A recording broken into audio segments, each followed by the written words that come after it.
Welcome back to Tennessee This Week. I'm Mark Mellinger, and the conversation continues with James Corcoran, Courtney Piper, and Gary Lowe today. Hey, we've got a pair of debates coming up this week, and pundits, we want to know what you want to hear from the candidates. How do they get your votes? Starting with the Senate race, bringing Phil Bredesen and Marsha Blackburn to Knoxville on Wednesday. And Courtney, I'll start with you on this one. I mean, we were just talking during the break. All the polls have showed since midsummer that, or well, I guess August, you know, that this is a really close race. And I guess the question is, can either candidate here do something to break the logjam and grab some clear momentum for the last month? I don't think, I mean, barring some giant scandal, I mean, some really giant scandal, this is going to be a race between Phil Bredesen and Marsha Blackburn that's going to be neck and neck until Election Day. James, what do you think? I think the one thing I'd really like to hear from Marsha Blackburn and develop a little bit more is her her economic policy. We've heard a lot about, you know, her very pro-Trump stances and a lot of the negativity about trying to connect Bredesen to more lockstep with some of the Democrats. And I think, to quote a former Democratic president, it's the economy, stupid. And I really want to hear from her just talking about what her economic policy is. Okay, Gary, we'll go to you on this one. You know, I think there is something to what Courtney said. You know, the one sure way to affect this race is to absolutely put your foot in your mouth and make this an absolute disaster. I was covering news in Indiana during the Joe Donnelly-Richard Murdoch race for the Senate back in 2012. Murdoch was going to win that race, and a comment at a debate killed him. Okay, what's your opinion on this one?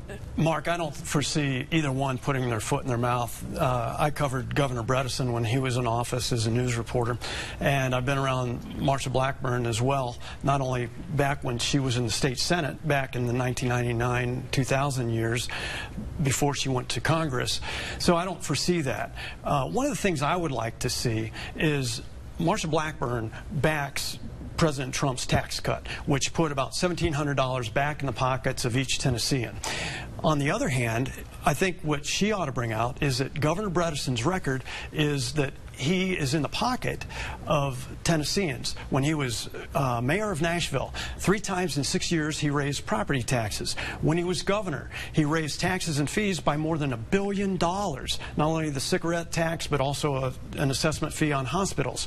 So I think that if Tennesseans want to hold on to more of their hard-earned money, they'll vote for Marsha Blackburn. Okay, Courtney, I'm going to give you a chance to respond to that and what you really want to hear from Bredesen.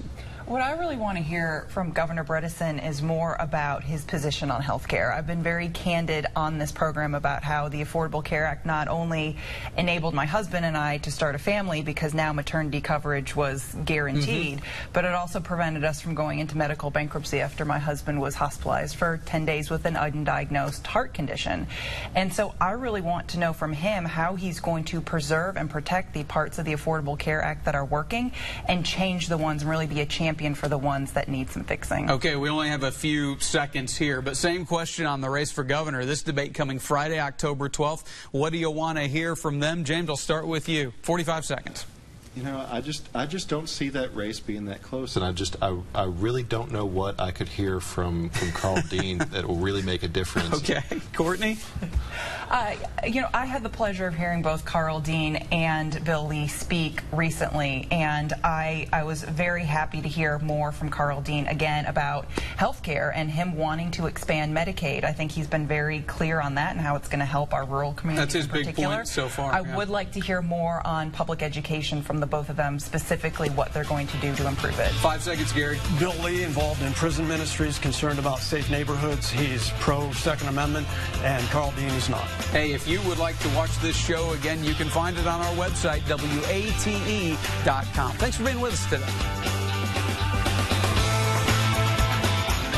The views of guests and panelists of this program are their own and not necessarily those of WATE 6 on your side or Nexstar Broadcasting Incorporated.